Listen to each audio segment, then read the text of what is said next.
Okay, cool. I am super, super, super excited about today's training. For those of you who are brand new to what we're doing, these trainings are set up to make sure that you get really actionable stuff. So when I said that this is a training, what I mean by that is this isn't a motivational talk. This isn't I'm not going to do a lot of storytelling with these presentations. We're going to jump in and get right into the content. Now, because of that, I'm not going to do a large build-up. I'm not going to do a large, let me tell you how I discovered these world-class customer success secrets. This is a training. So my goal with this is to really cut out anything that's not super beneficial and super helpful to you right now. And then if you have any questions, if you want to do anything on storytelling, we can. And I'm going to hit the mute. Hold on. There we go. All right. Shout out to everybody who's here. If you have any questions or any thoughts or whatever while I'm going through this, please, please, please jump in the chat. Please, please feel free to raise your hand using the emoji to raise your hand. You can ask questions at any point. You do not have to wait to the end. This is going to be very content intensive. My goal with you in an hour is to give you literally the best customer service secrets you've ever heard or ever used so that you, every single time you speak, can hear these magic words. Okay. You were the easiest and best speaker I've ever worked with. Okay. There are a lot of speakers that are great on stage, miserable off stage. I actually hired a speaker to speak at an event that I was a part of and showed up 5 minutes before the talk. And on the event planner side, I was freaking out because I was like, does anyone know if the person's going to be here? Blah, blah, blah. And then they show up 5 minutes beforehand and had an hour spot to speak. They spoke for 35 minutes. Lit up the stage. Don't get me wrong. Absolutely lit up the stage, but only spoke for 35 minutes, finished, and then left and didn't even take pictures or sign autographs or nothing. And it's like, what are you doing with yourself? And, I realized that that's the type of person that I wouldn't be super excited about ever hiring again. But I think, when you see pictures of them on stage, videos of them speaking, you think this person's going to be great. But the level of stress they caused was so high, right? So I had such a wonderful experience for what it's like to be an event planner. But our goal is to have every single client say, we're the easiest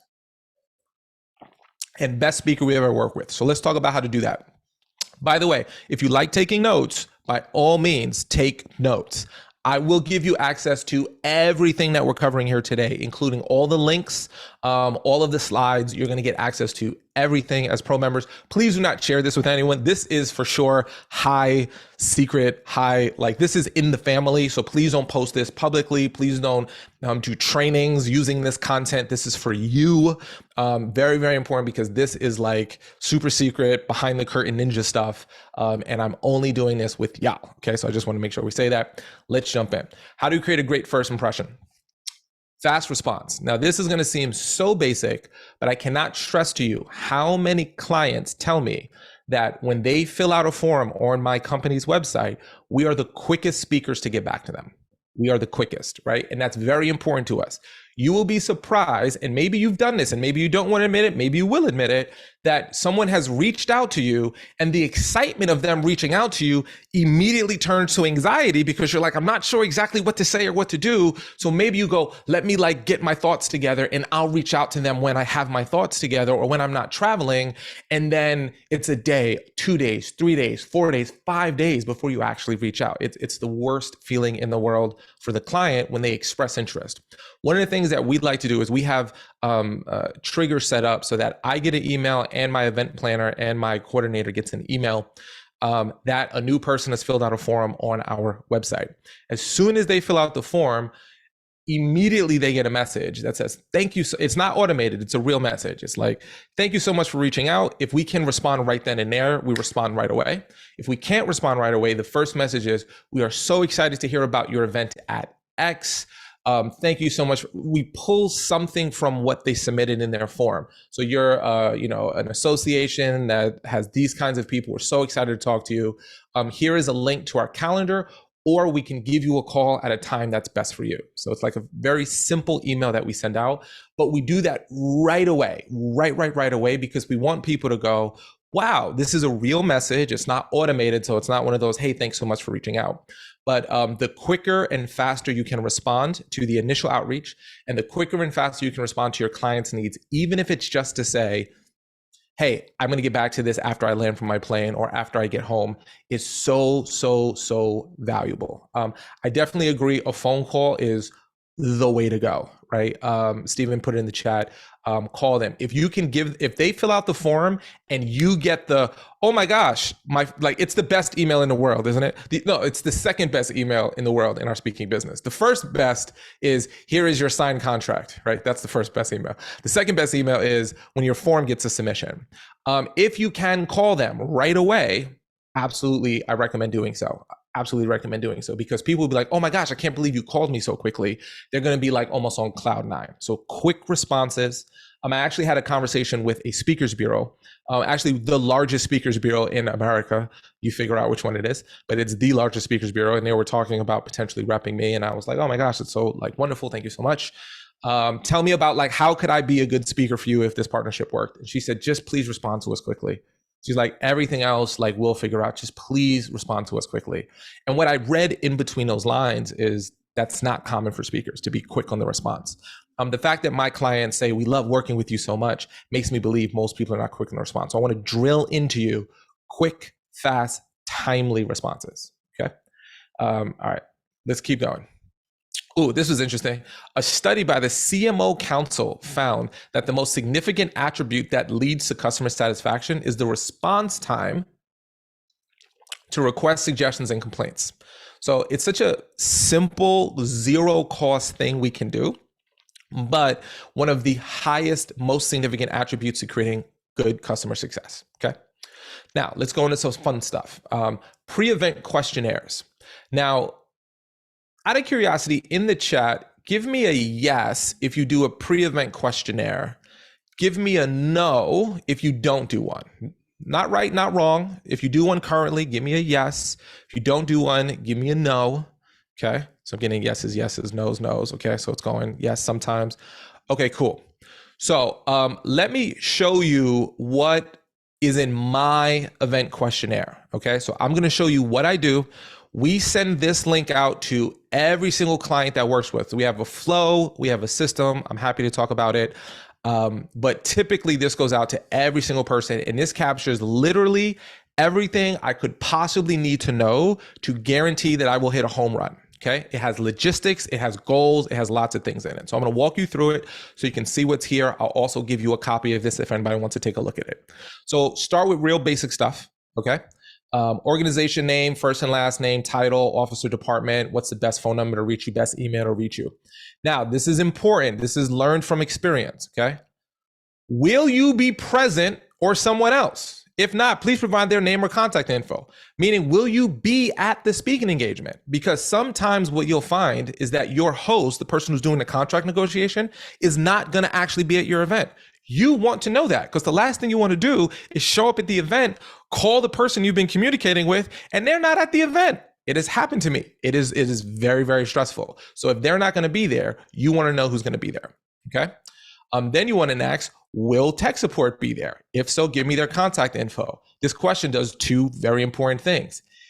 It is presupposing that there should be tech support at your event. That's a very important thing. Okay. I don't like going to events where the host, who's never touched an aux cord before in their life, is my main point of contact. That is the worst feeling in the world. So you want to it's basically letting them know we will need tech support. So give us their contact info. This makes sure that your laptop interfaces with the LCD projector and your internet works and your microphone works and all that fun stuff, right? So we want to presuppose that's going to be there and get that information, right? We get the date of the event, the time of the event. I cannot tell you how important this is. I cannot stress to you. Has anyone ever, give me a situation, have you ever had a situation where someone said, today is Monday, October 16th. Has anyone ever said to you, Tuesday, October 16th, where they had the wrong day, but so the date doesn't match the day.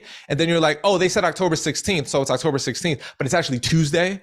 So we want to always confirm the date and time, because the worst thing you want to have happen is, oh snap, I thought it was Monday and the event's actually Tuesday and nobody caught it. So these are just ways to make sure that does not happen to you. There's lots of layers. It's in the contract, it's in the invoice, it's in my pre-event questionnaire.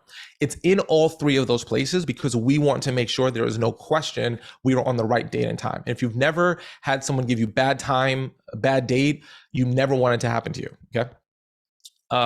We ask for the location of the event and the nearest airport. Okay.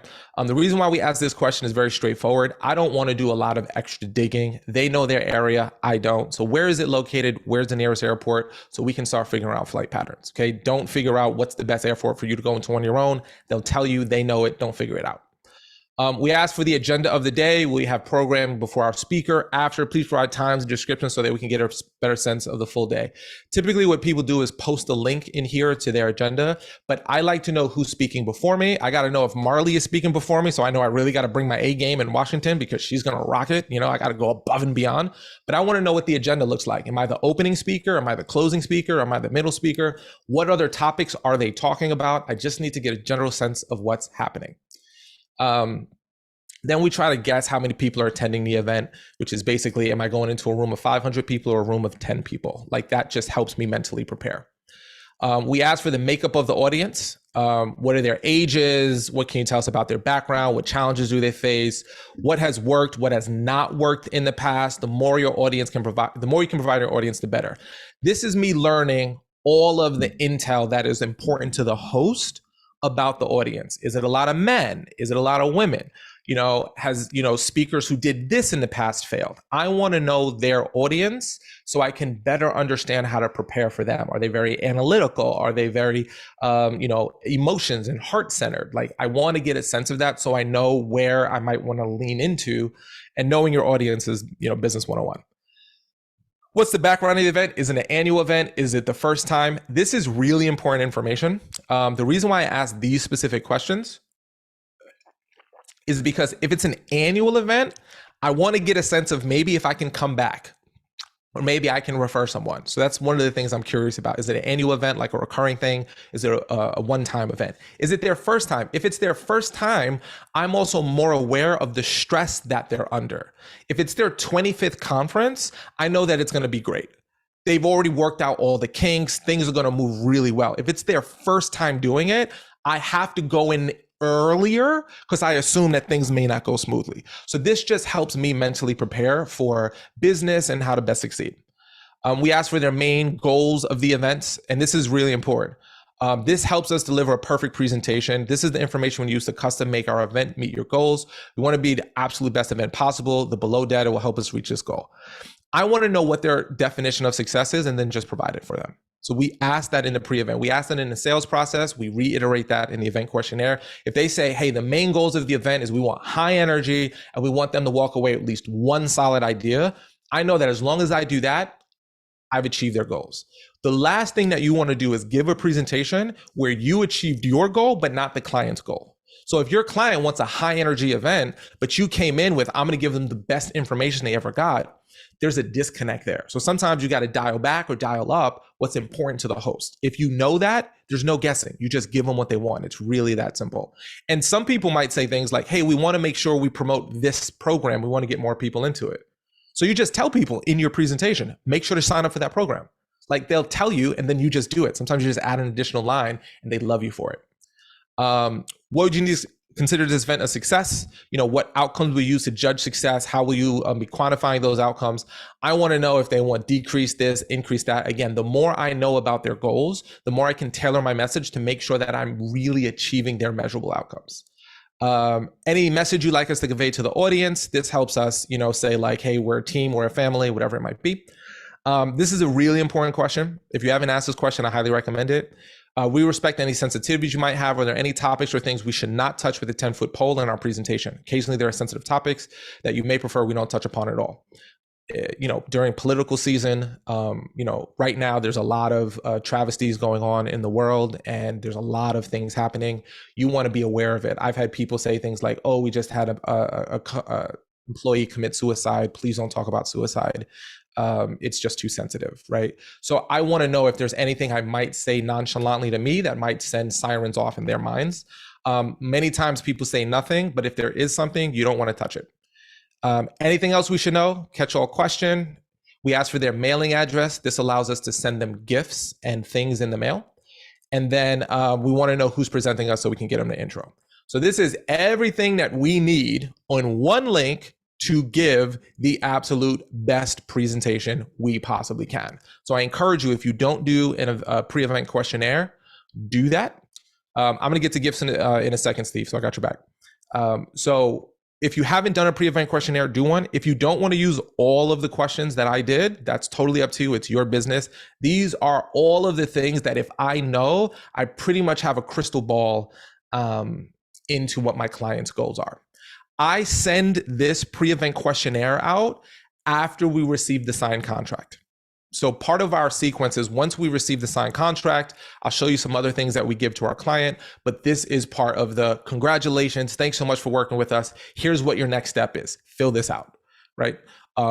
That's part of it just has to happen. And then sometimes you got to follow up with people. It's normal. It's part of the process, right? I'm going to give a copy of this to everyone at the end. Guess how you're going to get it? Guess, Jerry. You're going to have to fill out a Talkadot feedback form. That's what you're going to have to do. So I'll give it to everybody. Don't worry. No, so Alana, I do this in addition to a pre-event call. Okay. So what we do is we get this first, go over it, then we schedule our pre-event call. Because we want to know what we're getting ourselves into. We want to discover it on the phone call. We want to make the most out of our time. So if they take the time to actually think about these things and then fill it out and give it to us, then we schedule our pre-event call. We go through it. I see you have this goal. Is that correct? I see you wrote this. Could you tell me more about that? Oh, you mentioned that. Why is that so sensitive? Tell me more about that. So these are things that we can do to make our pre-event call way more better. And what's super cool about it is that sometimes people feel so heard. When you say things like, I see this is important to you, could you tell me more? They're like, oh, thank you. Yeah, blah, blah, blah, blah, blah, blah, blah. So making people feel seen and heard is so very, very important. How different when I do a virtual engagement? Yeah, great question, Elena. When I do a virtual engagement, we have different questions. Pretty much all of it's the same, except are we using my Zoom link or are we using your Zoom link? If we're using yours, can we record? That's pretty much, and then we don't ask questions about like location because like it's on Zoom. So other than that, everything's pretty much similar.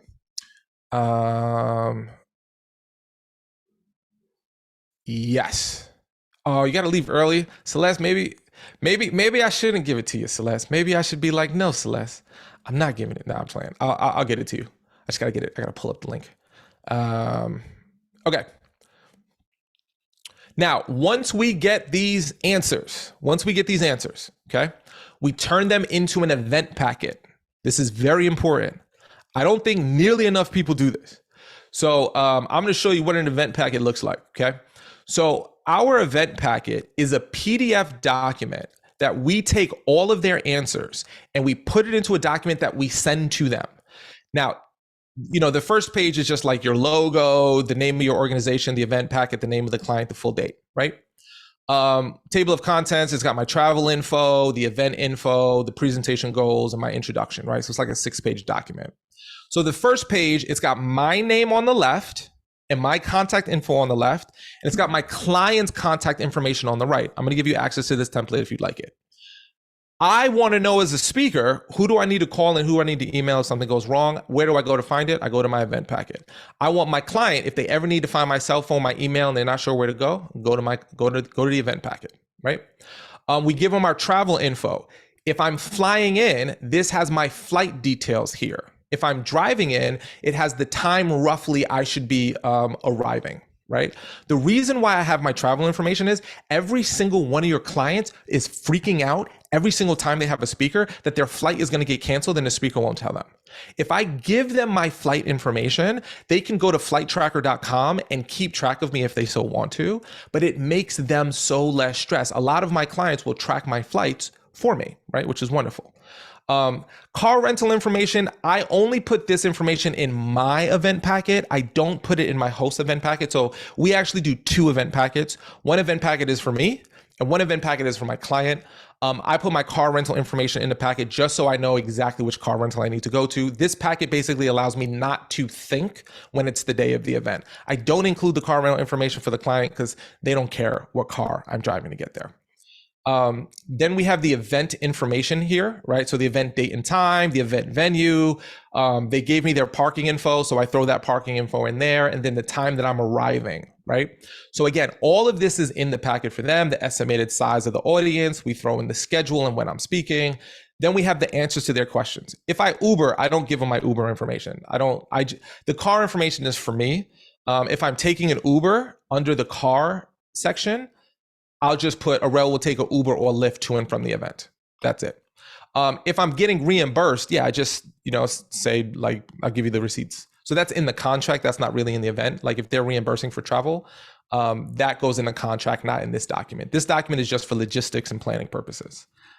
The background of the event, about the presentation goals, all of these are just answers to the questions that they gave us. And then here's like an intro. This is an old packet. That's me with hair. That's what I look like, if anyone's curious. I used to have hair back in the day. But this packet, it does two things, okay? The first thing that it does is it allows me, the speaker, to feel super confident and comfortable that I know what I'm doing the day of the event without having to think about it. The second thing that it does is it allows our host to be like, thank you. We're all on the same page, yeah? Thank you, we're all on the same page. That's what it allows us to do. By the way, that's what a contract does, by the way. A contract, are you really gonna sue someone? Probably not.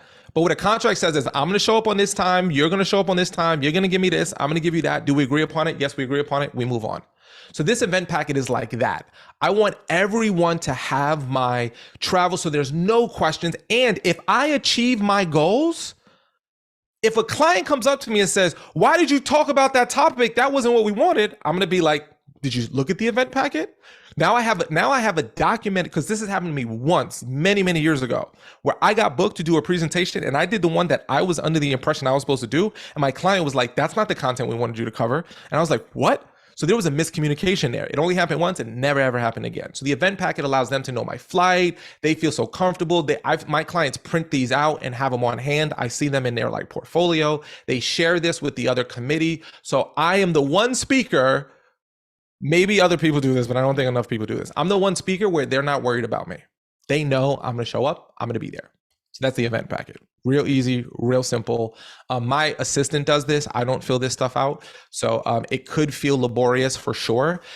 If you're super like, oh my gosh, I don't want to do all that, with Zoho, with that feedback pre-event questionnaire, they turn all the answers into a PDF.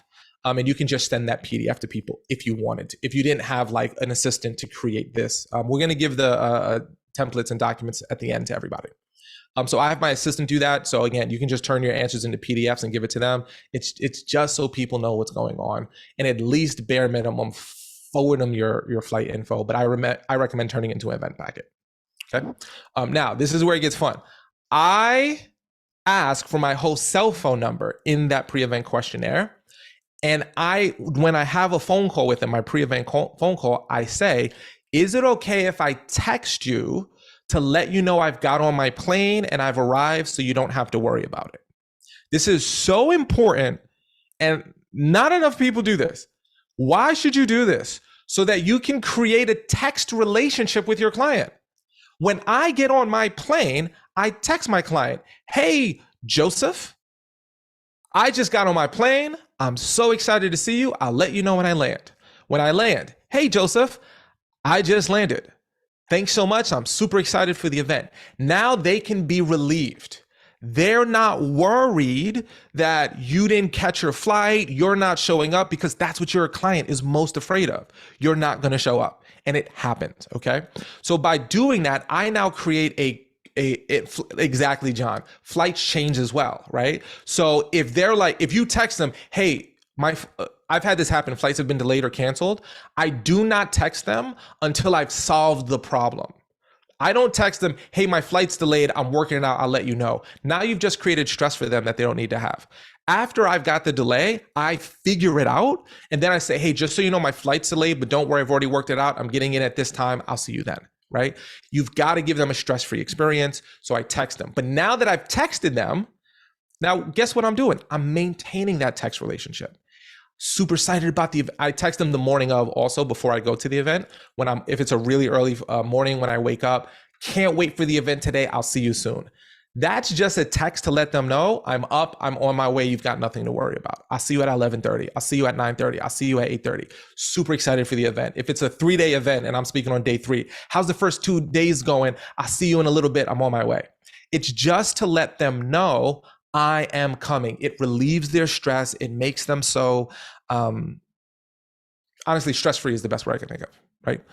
So it's really, really, really helpful. But now I can continue to text people and it's not weird. If I've never texted you, like David, I've never texted you before, to my knowledge, right? Like we've never texted. If I just randomly texted you, I'm sure David's a very kind, wonderful person, and he'd be like, "Hey, Arel," but it probably would make him feel weird at first. Like, how did he get my number? Why did he text me? What? It would create a lot of questions. But by simply creating that text relationship, if I then texted him, it's not weird. And this way I can stay in touch with them via text throughout the year. Little pro tip, I recommend saving your clients with some type of indication that they're your client. So like, for example, if Marley Williams was my client, right? I would say Marley Williams and then like client or something like that, right? Because then what I do in my phone is I might put in the word client and then it'll bring up everyone in one search who has the term client. And then I can just go through each one of those and message them. Sometimes I send them like a meme. Sometimes I send them a positive thought, but I'll stay in touch with them. No ask, no, hey, will you book me? Just easy peasy ways for me to stay in touch with people. Real simple, real easy. Okay. Another thing I can't believe and not enough people do that they miss, which is so simple, is connect with your hosts on social media that you're active on. Okay. So like, how many of you have hosts and you've not connected with them on LinkedIn? Or you meet someone who's part of the planning committee and you've not connected with them on LinkedIn? Like, why would you not do that? It's the lowest hanging fruit. I want to be in their social media feed. I want them to see me continually posting my Talkadot scores, speaking, doing good things. It's just such a simple thing that I cannot stress like people miss. So sometimes your clients request you, but you should be requesting them. They feel honored, by the way. You may not look at yourself as a superstar, but I want you to imagine if Gary Vee sent you a LinkedIn request. Like actually Gary Vee. Wouldn't you be excited? Or Tony Robbins, or whoever is fill in the blank, the person you really admire. When you as a speaker send the request, it's a totally different world of appreciation that I've seen.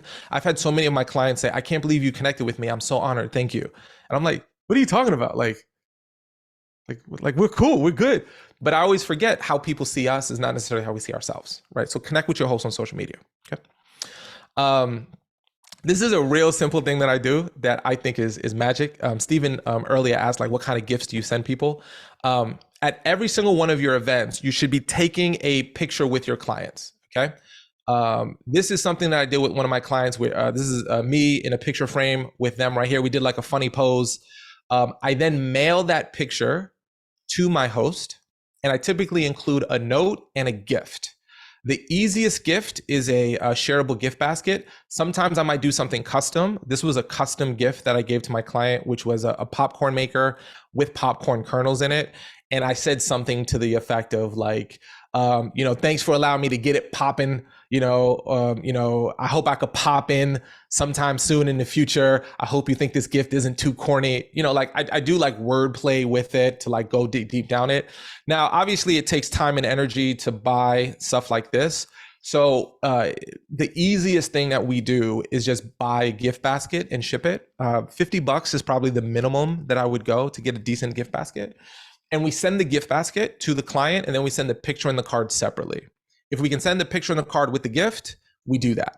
But typically we like to do the picture ideally is with the client. If there's anything memorable, like this is a client that I recently had, and I jokingly said in our pre-event questionnaire, because she said to us, we did our pre-event call, she was like, "Arel, you've been the most organized, easiest speaker we've ever worked with. Like, is there anything else you need?" And I was like, "Just a bowl of green M&Ms. I don't know if y'all are familiar with the whole green M&Ms thing from the rock and roll people or whatever. So I said that jokingly, and she actually got me a bowl of green M&Ms. So we took this picture. I took the picture. I put it in a frame and I sent it to her. That's a moment that we've shared together. So if there's like a moment that you and your client share, if there's like a experience, something that is special, grab that as a picture and mail it, because you know what your host is going to do with that picture. Someone give me a guess. What do you think the host is going to do with the picture? Someone throw in the chat. What do you think? If you mail a picture with a frame to your host, what do you think? That's right, Gordon. That's right, Marley. That's right. You all get it. Now, let me ask you a question. If they put the picture of you on their desk, what do you think they're going to see every single day? Yeah, that's right, Philip. Your face. It's like the easiest way to not be forgotten. People will come into the office and say, "Oh, who's that in the picture?" They're going to see your face over and over and over again. So they build more, like there's I forget what it's called, but like the more someone sees you, the more they like you. Does anyone know what this is called? It's actually a psychological thing.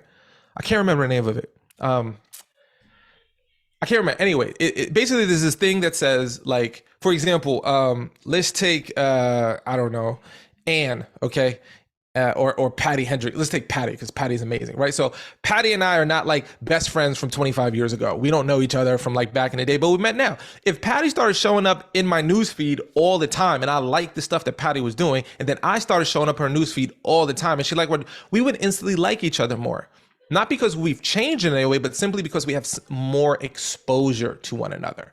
So by creating a picture and sending it, maybe it's the mere exposure effect. It could be that. I can't remember the name of it. But basically, the more someone sees you, even if you don't even talk to them, you like them more. Like if you have a neighbor in your neighborhood and you never speak to them, but you see them every time you walk your dog, you just like them more. It's just a thing. Okay. So it could be the proximity effect or mere exposure effect. Anyway, the most important thing is it works. Okay, so that picture allows you. Oh, there we go. Thank you, Ann, out here with the links. Shout out to Ann. I think she did a link for the. Someone put the Van Halen link in there. Shout out to you. It was Ann. Ann with the links. Shout out to you, Ann.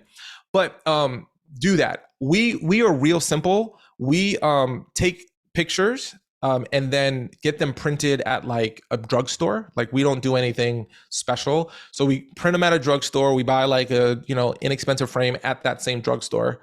Easy peasy lemon squeezy. So we don't use a service that, like, I'm sure there's services that would print your picture, frame your picture, and mail it for you. The reason we don't do that is because we write a handwritten note with every picture, and there's no way to do that with the service, to my knowledge. So we write a handwritten note with the picture and mail it, and we just say something nice to the client and say, here you go. So I really, really encourage you to send a note, take the picture. If you have a memorable moment or experience, incorporate that. So every time they see it, there's that connection. Do the note in the picture in one package and then send a gift basket as well? Yeah, and so if I'm sending a gift basket, typically we just buy it from Amazon or from some local company. So the gift basket goes separately, and then the note in the picture goes separately. And I actually like that because it's like a two-hitter. It's like a two touch point, right? If we sent it all in one, it's one touch point. If they get a gift basket and there's a little note, hey, thanks so much for bringing me in. We love working with you. Oh my gosh, isn't that nice? And then they get the letter and the note and the picture. Oh my gosh, isn't that amazing? So it just gives us two touch points. So I like doing it in two touch points personally.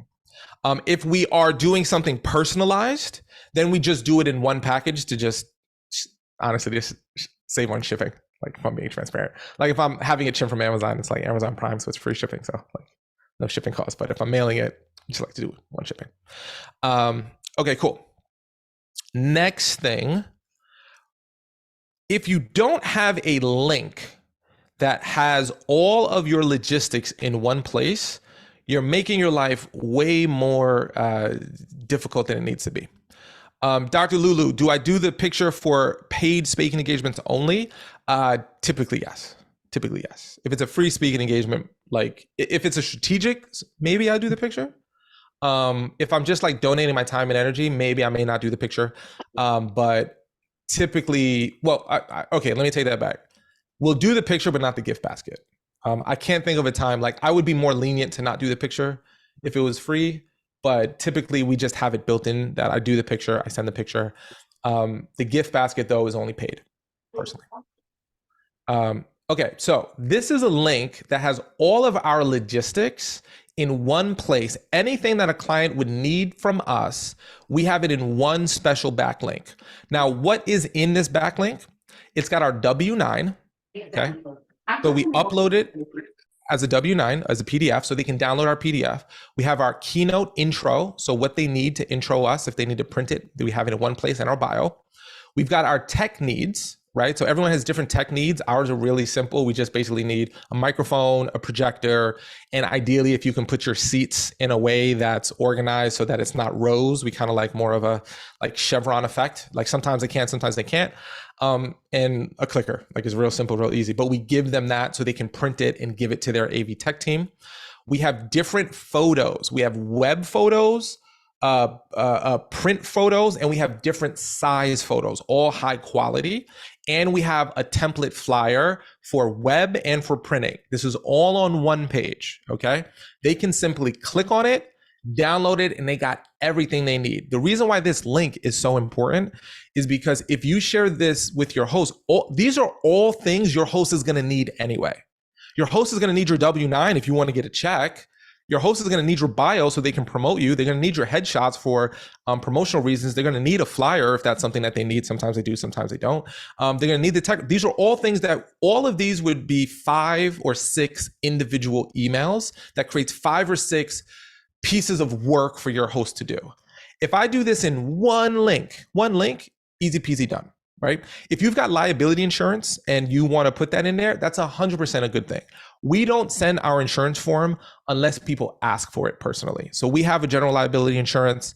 If people want to be put on ours, we do that. There is typically a fee associated with putting someone on your policy. So we don't bring it up unless they bring it up. Right? If they don't bring it up, we don't do it. If you're like the type of person that like, yo, I send everyone my insurance policy because it's part of my procedures, I would 100% put this on this link. This is not a public link. This is not something that people can access like off my website. It's secret. So you don't have to worry about people catching like your, EIN or your social security number because that's on your W-9. And obviously that's sensitive information.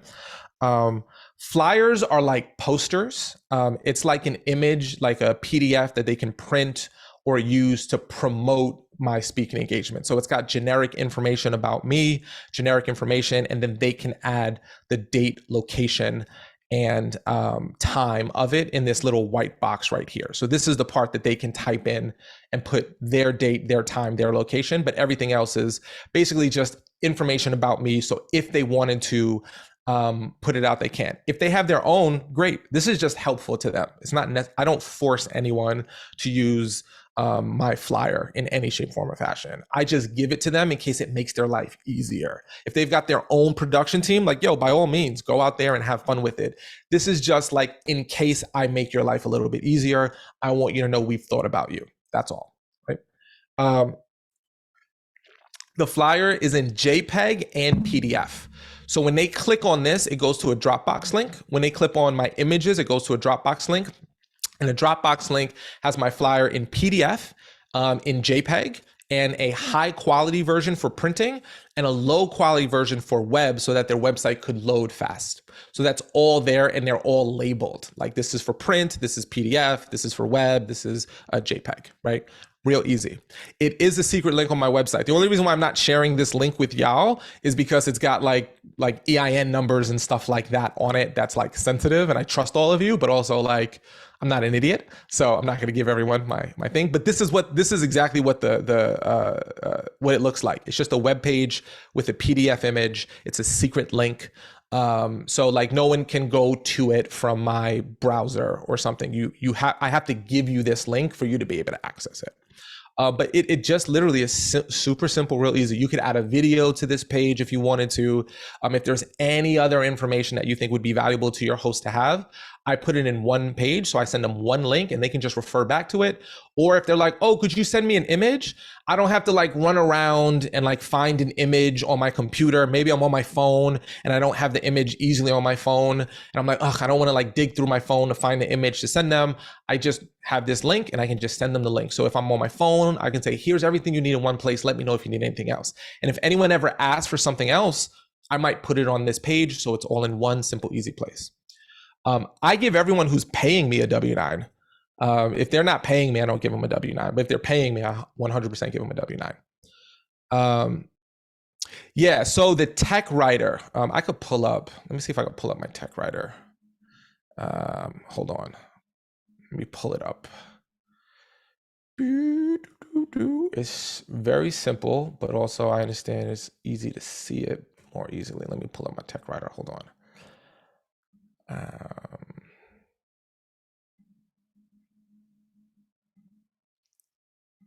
Okay, I got it. Let me share my screen. Okay, so this is my tech writer, right? It's really simple. It just says, "Hey, please set up the chairs like this if you could, not like this, if possible." It's not always possible, but if it is, this is the stage, and I like this seating better because it feels better to me than this, right? I need a computer with a projector and a PC input cable, one large screen for the projector. Rear screen projection is preferred. If they don't have it, it's not a big deal. A stereo plug, so basically an aux cord, so I can connect my phone to the house sound system. I asked for 2 wireless handheld mics plugged into the house sound system. Basically, I don't like lapels. I don't like Countrymen's, which are the ones that go over your ear. I prefer handhelds. I want 2 of them. The reason why I want 2 is, oh, it's getting dark in here. Hold on.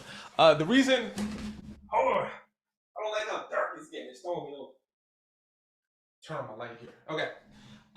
The reason why I want 2 microphones is because if one's battery dies, I want to easily be able to pick up another microphone and not skip a beat. The last thing I want to do is a microphone die in the middle of my talk because the AV people didn't like change the battery, and then we got to wait like 5 minutes for them to get me batteries. So if I have one that's like both of them are mic'd up with batteries, if this one dies, I grab this one, keep it moving like nothing happened. And if I ever do any Q&A, I want that second microphone, but I prefer 2 handhelds, just my preference. A slide advance clicker. I always bring my own, but I always, just in case I forget it, which has happened, I like them to have a backup. So it's just for backup. I don't actually use it. For the day event, I just say I'm going to get there an hour before. So please have a tech person on hand so I can interface with my projector, make sure my phone works, check ranges, and that's it. That's it. So super simple, super easy. But it's super important for me that they get it, and they usually print this out and give it to their tech team, and it makes their life so much easier, like so much easier. All right, let's go. Other questions? Yeah. Oh, Marley was there. Yeah. Marley, she was at a presentation I did, and the microphone died, and someone just came in and gave me a new one. So like this stuff happens. It happens. And no matter what, when you tell every people, oh, my battery's good, they go, yeah, it's almost like guaranteed. It may not be. So 2 like saves the day. The other thing that you can do, can I pull? Oh, geez Louise, did I? Oh, okay, hold on. What is the, there we go. Can y'all see this video here? One of the things I recommend doing is shooting a promo video for your clients at no additional charge. Not every single one of my clients I do this for, but I like to do it if we need to help them. Like if they're like, yo, we got like 10,000 people coming, you don't have to do anything, I may not do this. Or if it's something we ask like, hey, can we do a promotional video? Some people will say yes, some people will say no. If they say yes, then I will make what I'm about to share with you. If they say no, then I don't do it just because it takes me time and energy, but I never charge them to do this. I know some speakers will charge for this. I don't. I'll share this real quick. Excited for the personal success workshops we have for you. You're not going to want to miss it. My name's Arel Moody, along with Dwayne Spires. We're going to be showing you some strategies that most people have never even heard of to get you from where you are to where you want to be. Specifically, if you know that you deserve more in life, but you feel stuck, or you feel like your circumstances are not allowing you to get the results that you want, this is the workshop for you. We're going to show you how to turn problems into opportunities. opportunities, how to change your mindset, not for people who just thought about it, but individuals like myself who grew up in poverty, grew up in welfare, and built million-dollar businesses and impact people all over the world. If you want to make a difference, this is where you want to be. Make no excuses. This is going to be fun, exciting, and most importantly, life-changing. But you got to be there to see why. Okay, so apparently that was hard to hear because I didn't optimize the video for sound, and I just put my microphone near it. So I apologize. I'll have the link for this in the deck that I'm giving her. So if anyone wants to see it, it's not really like that amazing. And like I'll give you a little like secret. All that B-roll that you saw, like that's the same B-roll I'll use pretty much in any promo. I don't recreate B-roll. So this was an event that I did like last year that I just grabbed from my YouTube channel. But if you could also do videos where it's just you talking to the camera in zero editing, right? You don't have to do something that's highly edited. It just helps the client have a post for social media. It helps the client maybe do an email to get people excited about it. I have had client after client say, hey, Arel, after you sent your video, we got a spike in registration. So thank you so much. So if you could sit down and you've got a nice studio and sound, and you could be like, oh my gosh, thanks so much. Oh, sorry, Dr. Lula, I used the word B-roll. B-roll means, so this is me speaking. So this video that you can see of me speaking. And then that's B-roll. Like video, like this is B-roll. Any clips that are like supportive clips, right? That's B-roll, okay? So anytime you shoot a video, like if I'm just talking to a camera, I don't know if that's A-roll, I don't know if that's a term, but that's like the main shot. And then any footage you use that's like stock footage or footage of you speaking, that's B-roll, okay? So thank you for clarifying. Happy, if I ever start using jargon, y'all, please tell me, because I want to make sure everyone understands. So what I do is I have an iMovie. I do this myself. It's not like I don't pay for this. I just do it in iMovie, where I have the clips that I typically like to use in my promo videos. And then I reshoot the main, like I did that one in a staircase because literally I was like, oh my gosh, I got to shoot the video for my client. So I just pulled out my phone, shot it. I kind of know the gist of what I want to say. And then I upload it to my computer, go to iMovie and just plug in the B-roll, those clips where I know they typically go. And then just add my music soundtrack that I always use. It's usually the same music soundtrack, try to keep it simple. And then I send it to them. And then, oh yeah, like someone said, like people in the audience came up to me and said, oh, I saw your video when I just did a 2-minute video share with the company. It was a company event, right? So that like, oh, I know you also adds to probably the celebrity of who you are. Like, oh my gosh, I'm so excited to see you. So that's there. So it's really easy to do. And again, you don't have to edit it. You don't have to, you can just do a video straight to the camera and it works just fine. Oop, I spelled that wrong. Let me, Galley. Oh, I hate when I do typos. I'm trying to come out here and be helpful, and I done spelled words wrong. Don't judge me on my spelling. I like to show up to events an hour before, personally. The reason I like to get there an hour before is I like to do all my sound check and audio and make sure it's all good with no stress, make sure my client's not freaking out. And then I leave when everyone gets their photos and questions answered. I am not one of those speakers that jumps in and bounces 5 minutes afterwards. I don't do that. I don't recommend you do that. It creates a great customer service experience. A lot of speakers are watching the clock, and the moment they are done, like if you build me for 2 hours, on that like 119th minute, I'm heading to the door, because when it hits 120, I'm legally done. I personally don't subscribe to that. I will stick around until every picture is taken, until every autograph is signed, until every question is answered. And it's so rare that it's almost like a superpower, because most speakers just get in and get out. So I recommend get there a little bit early, leave until everyone is satisfied. I then do a post-event email. Very, very important. I send an email to all my clients and say, hey, here's my data. If anyone doesn't have the link to the template that I use, you can use that and change it however you'd like. So again, this just shows we made an impact. Here's my Talkadot report. Here's my data. And then obviously just insert your stuff, not mine. I like to post on social media. This is actually the image I showed you earlier. I not only post that yes, Marley, in the document I'm going to give everyone, on that slide, will have a link to the template. I don't just post on social media that I spoke at an event. This is like a small little secret. I think a lot of speakers don't catch this because it's right there, but I don't think a lot of people get it. I post why I loved my client. Not just that I spoke somewhere, but why I love my client. So this is what I said. I said, hey, I had the privilege of speaking to the good folks at PAR Inc. in Tampa on a powerful way to build strong team culture, leveraging learnings from adult development theory and how our ego develops, blah, blah, blah, blah, blah, blah, blah, blah, blah, blah. I said this right here. These people are, psychological assessment people. So they got my geeky joke so well. They're my kind of people. We even held an event in their awesome warehouse on site. I love being surrounded by so many assessment resources as I spoke about research-backed ways to create stronger senses of togetherness. And amazingly, during our pre-event planning call, at the end, I was asked if I needed anything for my presentation. I jokingly said a bowl of green M&Ms. And to my surprise, and literally laughed out loud surprise, they had a bowl of green M&Ms waiting for me when I arrived. So classy and amazing. That's kind of the thing, right? So the reason why I love my client is because I'm assuming my client is going to go to my social media feed after my presentation and see what I posted about it. So if I just post a picture about me or post a picture that I spoke, then it doesn't feel so personal.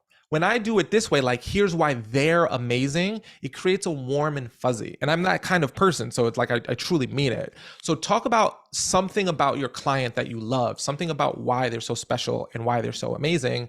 And only good things will happen. I do this because it shows that I care about my clients. It shows that I like them, because I do. And if they come to my social media site, I think they feel like honored that I gave them that like unique and distinct shout out. Lauren, what's up? Yo, Ariel, do you have a second? Hold on. Lauren had her hand up, and then whoever said that, who I have no idea who that is, you can go next. Oh, and that's Dr. Lulu. Okay, I'll Oh, speak Dr. after. Lulu. Okay, Lauren, you're up, and then Dr. Lulu. I apologize. I don't know why I wrote up my hand, but I'm just saying All that good. I Okay. will endorse your post on social media because your clients will find it. And the other thing is, like, on LinkedIn, if you search for your name in an event, like, people won't tag you necessarily as attendees, but they will write about you. And so if you're like proactively searching your name or the event that you spoke at, you will find other testimonials and other ways to engage with people who saw you speak. Yeah, really great point. Really great point. Dr. Lulu, what's your question? It wasn't a question. It was just to mention that in addition to that, I really promote the upcoming events like crazy. I love doing that. I love just showing that I'm so excited about this event. And then during my talk, I tell them to also post that, they're attending a talk by Dr. Lulu, and I don't know, whatever good is great is amazing. I do those before, during, and after, but I've never ever posted why I like them. But I do tell them to go check them out and go support them, things like that. But this why is a whole another level. So I appreciate that. Yeah, that level of personal touch, I think, is so easy to do, but it just makes it like, imagine like if I just hung out with like Lauren and then I said, oh, or maybe I'm going to use Gordon over there, right? Like, oh man, I love Gordon. He's got the best guitars. Like, I just see the guitars in the background. He's got the best guitar collection. It's like, oh, like, thank you. Like, I feel like seen, And then I think also if people are researching you, and they see that you're actually not just like an egotistical jerk, which many speakers are. None of you are, but many speakers are. It's nice. It's wonderful. Okay. Out of curiosity, by show of hands, how many people here felt like this was helpful? Was this valuable information? Do you feel like you got some great information here today? Well, I would love to know what you liked about this presentation so I can do more of it. I'd love to know what you disliked about this presentation so I can improve upon it. So I just threw a link in the chat. If you want to click on that link and give me your feedback on what you thought about this session, I would greatly appreciate it. As a thank you for giving me your feedback, I am going to give you access to not only the entire slide deck that we just went over, but links to every single thing that we mentioned here today. So what that means to you is that you'll be able to look at these, adjust these, change these, use them to make them work for you. So that is my gift and my thank you for you. What I would love for you to do is when you are done giving your feedback, just type the word done in the chat, and then I'll leave you with one more part before we go. We're like on the top of the hour here. So hopefully if anyone has to jump at the top of the hour, of course, I respect the fact that if you have a 5 p.m. or 2 p.m. or 4 p.m. or whatever time in the world you are. But if you can't stick around, you're definitely going to want to do that. Thank you, Nancy. I appreciate that. Thank you, David. And use the code WOW, of course. By the way, for those of you who don't know, I'll tell you in a second. This is a cool little feature within Talkadot I don't think enough people know about. But I'm gonna shut up. All right. When you're done giving the feedback, say done, and then I'll show you this cool thing, and then we'll do one more part.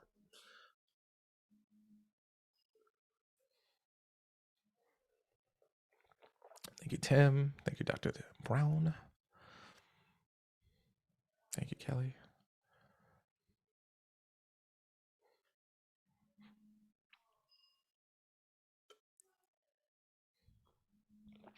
Thank you, Daphne. Thank you, Holly. Dun and Bradstreet. That's nice. That's nice, Steve. I like that. Done and done. Thank you, Marley. Thank you, Scott. Thank you, Nathan. Thank you, Penny. Doris. Okay, wonderful. Finite. Thank you, Samantha. Thank you, Kristen. Thank you, Ed. All right. Let me show you something real quick. In case you're not familiar with this, this will be a little thing that you should know. This is especially beneficial for virtual presentations. If you're ever doing a presentation and you're doing a virtual one, if you click on these three dots right here and click copy code link, when you paste it, it'll paste with your code embedded into the link. So when people click on it, they don't have to type in the word wow. If I just put in http talk.ac/Moody, if I just put that link there, it's my generic link, which is fine. You just have to tell your audience, please type in the code wow. But if I copy that link from the thing and paste it in, it pastes a little extra code that when you click on that first link that I put in, it automatically puts the code wow in, so the audience doesn't have to embed it. So it's just a little cool thing that you may or may not be aware of that is really particularly beneficial for virtual presentations. Okay, Arel, so yes. It's Diane. So I just downloaded this. It's on my phone, but then if I go out of my phone, where do I find this PDF? I will email it to you. Okay. Yeah, we're gonna email this out to everybody.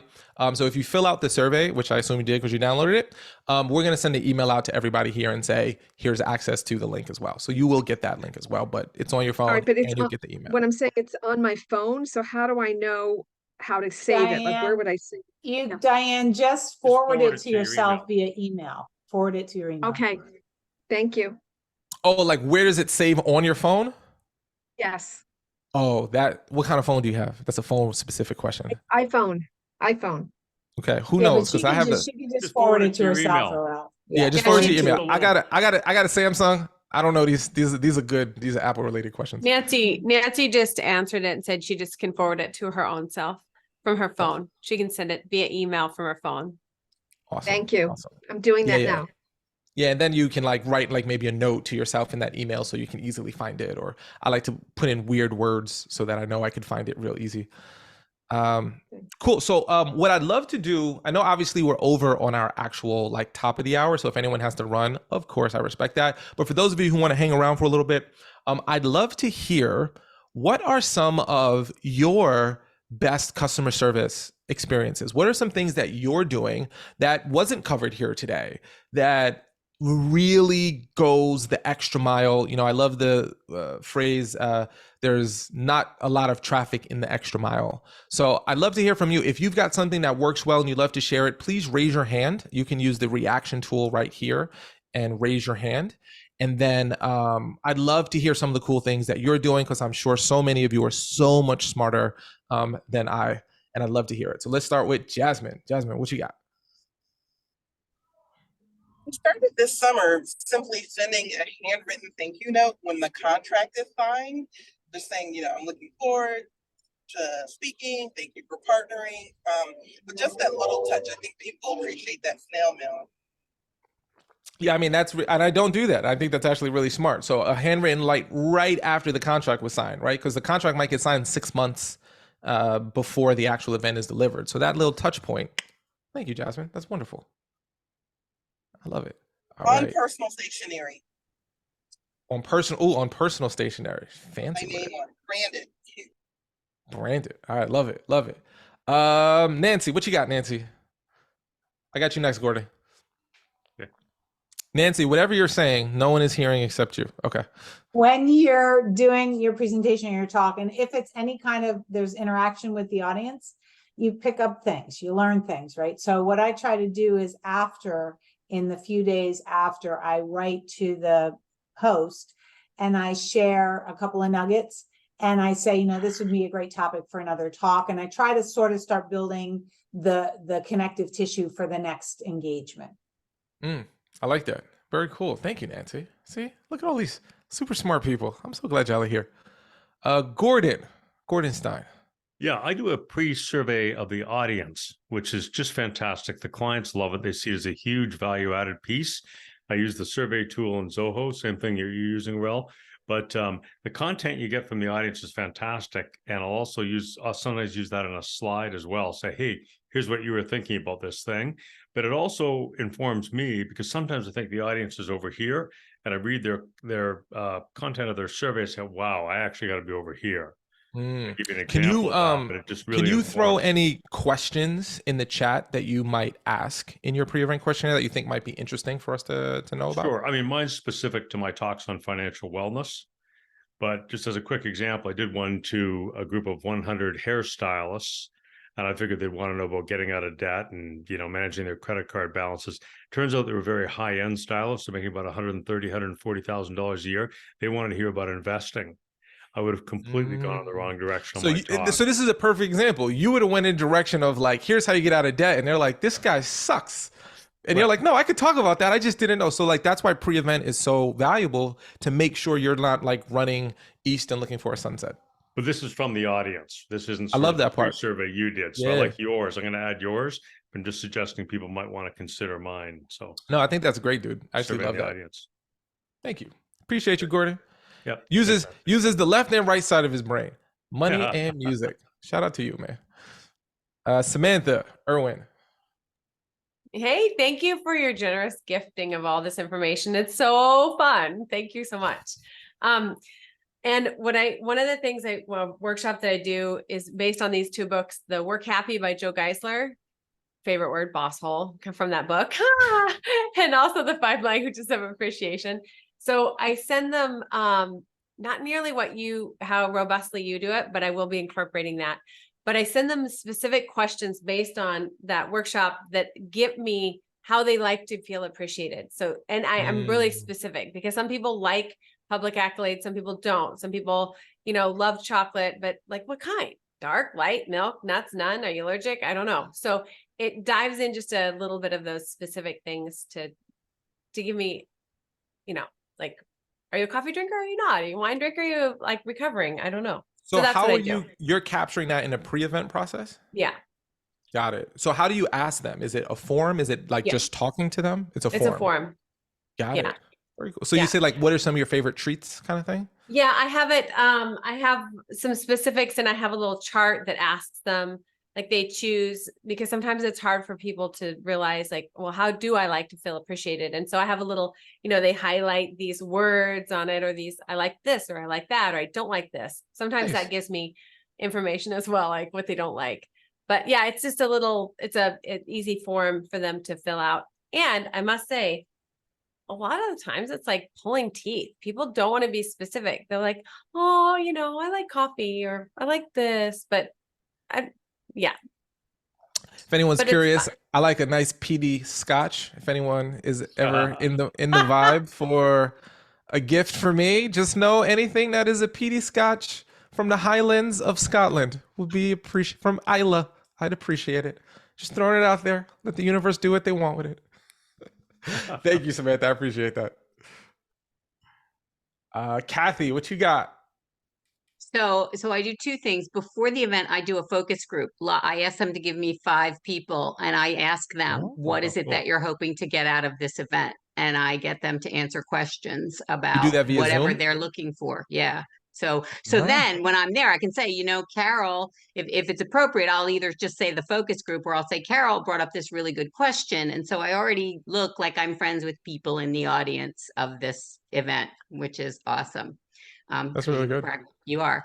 The other thing I do is my son-in-law loves to play this game. My mom is 95 and he loves to play this game, which is Older Nanny, or, this chair. And so I actually, while they're doing my Talkadot thing, I play a game, that exact game. I have a picture of my mom hugging the Philly Fanatic. And I say, which is older, my mom and something that's local to them, either the products of the company or the area that we're in or something like that. And so it's something to do. And I give them little gifts, like a $10 gift card or something like that. So they get a little prize while they're filling out their Talkadot survey. Ooh, your nanny is 95? My mother. Oh, your mother. Oh my gosh. Yeah, my Man. mother. Yeah. I feel like Kathy is like an actual vampire, because if your mom's 95, then like, how old are you? I'm not gonna ask. I'm not answering that question. I'm not gonna ask. Go Phillies. Yeah, I'm just gonna be like, I think Kathy might look 40, but she might be like 150. I don't know. 40. Well, that math didn't work. You know what I'm trying to say. Okay. That was supposed to be a compliment. Hopefully it didn't come off weird. It could have been awkward. I could have just made this really socially awkward. I apologize, Kathy. No, it's Okay. great. Thank you. Thank you so much for that focus group. I think that's actually, I've never even thought of that. I think that's really, really smart, actually. Donovan, what's going on, brother? Hey, what's going on, Ariel? So something that I do is before the actual event. So once I get a signed contract, what I do is I have a pre-made basically 5-step system of pretty much how to set up for me. Kind of very similar to how you did it. I like how you did it with the with having everything there, like the W-9 and the photos and whatnot. But I do it to where, like, I just say, hey, step 1, book a post-engagement meeting with me. So I actually have them book that before the speaking engagement, so that I don't have to chase them down after the speaking engagement. And then on that form, they actually they've had to put in their birthday so that I can know what their birthday is, so I can send them birthday gifts when it comes that time. They'll forget, but I'll remember at that point. And then from there, step 2 is like my presentation slides. Step 3 is basically like, I basically have created a video on how to introduce me as well too, because some people, like, I've given them a script and they read it so boring. And it's just like, yeah, this guy's got a lot of information. His name's Donovan. So yeah, check him out. And it's like, no, this is how you should read it. Bring the energy, basically. But I create a video detailing how you should introduce me, and basically just detailing what the 5 steps are, explaining to them, hey, step 1 is this, step 2 is this, step 3 is that, step 4 is X, Y, Z, so that they have a better idea from a video standpoint of what it is. And in that same video, I also answer frequently asked questions, typically, that are in that video, so that they don't have to reach out to me to ask the question. It's already in that video. So that's something that I do to make sure that it's a seamless process. When you say book a meeting, do you just put your calendar link? How do you get them? So you just go click here to my calendar and just advance the calendar like X amount of months to do it. Yeah, because following up, chasing people post event for a meeting, it's a real thing. It's a real thing. So if you can have it in the books now, because you want to go, hey, let's go over our data. Let's go over the event. How was it? What's up next year, player? You know, like, you want to have that built in, because after an event, people are so like out of it. It's really hard. So I love that. And I love the birthday thing, actually. I think that's such a simple thing that I'm like punching myself in the face for, because I'm like, why have I, because they're going to fill it out and totally forget. And then when they get that birthday thing in the mail, you don't ask for the year, I assume. You just go month and date. I just go month and date. Yeah, just a month and date. Okay, month and date. That's the, you don't want people being like, my grandma's 95, so I'm not gonna let you figure out how old I am, right, Kathy? Cool. That's great, Don. That's really good. These like little hinges swing huge doors. This is amazing, Donovan. Thank you, brother. You got it, man. Yeah, this is great. All right, let's go. Dr. Lulu.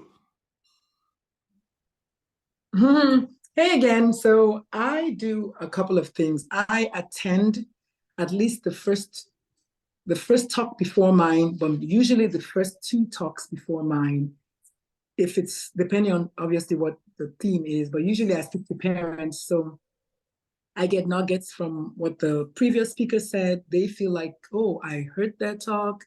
I ask them questions based on what the other speaker said, because I know they are supposed to be listening. So it just depends on obviously what they said, if it's relevant. But usually I do try to come into the room like you said, an hour before, but more than usually like the day of. And I attend, and I want them to see me attending some of the talks and then using them in my own content. And then the second thing that I do is I usually give away my books during my talks. I definitely always ask a fun question. Usually it's about my age because nobody ever gets it right. We got another vampire. We got another vampire, people. And then because I just have fun questions, and one other thing I include at the end of every talk is a quiz, a little interactive quiz about what I've talked about. And usually I'm talking to medical students or parents. They like to show their expertise. So if you get the answers right, I give you a book or whatever. But I do take pictures. I've just never sent it in a nice frame and put a card in it. So definitely going to do that. But it does never fails when you attend a couple of talks. Even the speakers feel like, oh, wow, Dr. Lulu attended my talk, oh, wow, it's that kind of thing. But anyway, thank you. So good. Yeah, and then when Dr. Lulu walks into the room, everyone's like, oh, snap, that's the keynote speaker. I got to step my game up. Dr. Lulu's in the room. I'm usually where's the restroom? And they're like, ma'am, they're asking me where's the restroom. I'm like, I don't know, I'm the keynote. Yeah, I don't know, to the left probably. You know, my answer to that question always is right next to the water fountain. That's what, when I discovered every bathroom is right next to a water fountain, I was like, just look for the water fountain. You'll find it. Oh, that's a good one. But anyway, thank you. Thank you, doctor. Thank you, Dr. Lulu. Anyone else got one that they'd like to share in this bonus part of our day? By the way, I'm seeing people drop their LinkedIn links. I think that's a great idea, by the way. Connect with people. If you get a random request, maybe put a note. I saw you on the Talkadot thing. Shout out to you. Just give them some love so you're not a stranger. You're not going to try to develop an app for them. Do you get those messages too? I would like to develop an app for you. Do you have any app development needs? It's like, no, like that's such a random ask, but good for you. Yeah. A shout out to Anne. She just did that on LinkedIn, and she said, "Hi, Dr. Lulu. We're both attending the Talkadot thing, so I just want to give a shout out to her." I was like, "Yeah, we are." So yeah, and it's about that life. And it's about that life. That's what's up. Gordon, did your hand go up again? Did I see your hand go up? Yeah, just a quick one. I like to please. I like to throw in 20 copies of my book, which it's helpful. It's a nice thing, but inevitably they say, why don't we get them for everybody? How much to get the books for the whole Do you group? have that as part of your contract, or do you just give it to them as like a surprise?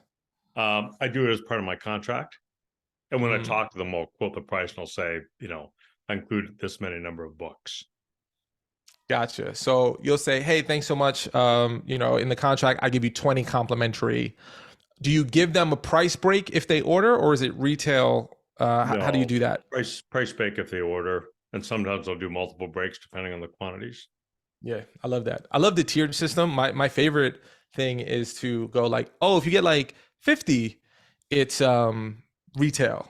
But if you get 51, it's like buy one, get one free. So it's like, why would let's get 100? You can get 100 books for because for me the book is it's gravy money, and it's a keep away, right? Like not keep away. What's the word I'm looking for, Gordon? Help me out. Like it's like a momentum. It's a good thing. It's a good thing, right? It's something to sign. Obviously it's great for pictures. It's great for lots of things. So I think it's a great idea. And I love the idea of giving 20 because it's enough that like, oh yeah, you could use these, but then they're like, well, who do we give the 20 to? Like, let's just get a book for everybody. I love that. That's actually it's really good. I put them in a gift box with tissue and a Starbucks gift card, nicely done in the box. Ooh. Send it out like that. I like that. Here we go. Gordon out here being a great person. Thank you, Gordon. I appreciate you sharing that, dude. All right. So any other stuff, any other things y'all doing? You're smarter. Some of y'all right now, one of you has a dope thing that you want to share that you're not sharing because you're like, I don't want to give up we've got so much goods here. Who's got one more? Let's get one more, and then we'll say toodles. I don't know if that's a word people still use. Toodles. Patty's got one. Who's got one? Patty. Oh, Patty, you're up. Hang on. There we go. There we go. All right. Just like Dr. Lulu, I like to show up super early. I participate as much as I can. I speak anywhere from 45 minutes to 3 full days. But I always tell the client, because my business model is I want to be hired back 2, 3, or 4 years in the future. And that's how I build my calendar. So I say that meeting planner, I've got stuff that I give away, stuff that they just get to. I'll meet you at the table afterwards because I want them to see me engaging with the audience and talking about things. And it is a golden moment. And we usually move from there to somewhere else to talk. So I set up a meeting place with them where the action is happening. I like that. So your meeting place is where people are going to be coming up to you going, Patty, that was just the best presentation I've ever heard in my entire life. Smart. And you want the client, that's ninja smart. That's super secret ninja skills, right? Because there is such a wonderful social equity of your client overhearing people talking about how great of an experience it was. It's like, oh, that's what I want to hear. Like, so that's actually, so like you're setting yourself up strategically to be in that. That's really great. I really love that. Thank you, Patty. This is why Patty is a CSP, people. Certified Speaking Professional. She's got her designations for a reason. Well, thank you all so much for joining us for this very, very special Talkadot Pro training. We hope that you got some information that's valuable. We put these together for you. We care about you. You have invested in Talkadot. We want to invest in you. We want you to succeed on the stage, beyond the stage. We want you to continue to collect leads and data and share that. As we like to jokingly say, if you like to talk a lot, make sure you get yourself some Talkadot. So thank you for getting yourselves some Talkadot, for using it. Again, if you've got speaker friends that you like, please share Talkadot with them. If you have speaker friends you don't like, share Google Forms with them. Okay. So like, keep it real. Let them know where they stand by going, yo, you should collect data, use Google Forms. I like to use Google Forms. All the info goes into an Excel spreadsheet. I then take that Excel spreadsheet and go to Canva. Then I take that Canva image and I send it to someone on Fiverr. Then that person on Fiverr does 2 or 3 back and forths, and then I post it. That's what I do every presentation. That's what you tell to the people you don't like, okay? The people you do like, you just tell them to get Talkadot, you give them your referral link, and then everything's good and gravy. So if you can think of a speaker or two that you know that's not using Talkadot, get them a free account, get them using it. If they get a pro account, they'll see us on our next training that we are going to do. Thank you so much for being here. Thank you so much for being part of our Unicorn Speaker family. And I look forward to seeing you on our next either AMA, which is weekly, Ask Me Anything. So any questions you have, happy to answer them. We have onboardings for any of our new members. If you've not been to an onboarding, we'll help you get set up with everything you need to do on how to use Talkadot. And then we'll do these pro trainings for you. So we got your back. We care about you. Thank you so much. Oh my gosh, if anyone wants to hang out with some Lagavulins and green M&Ms, don't threaten me with a good time, man. Lagavulin, let me tell you something. If you ever want to do something, you should never, hold on, I'm gonna turn off the recording for this part.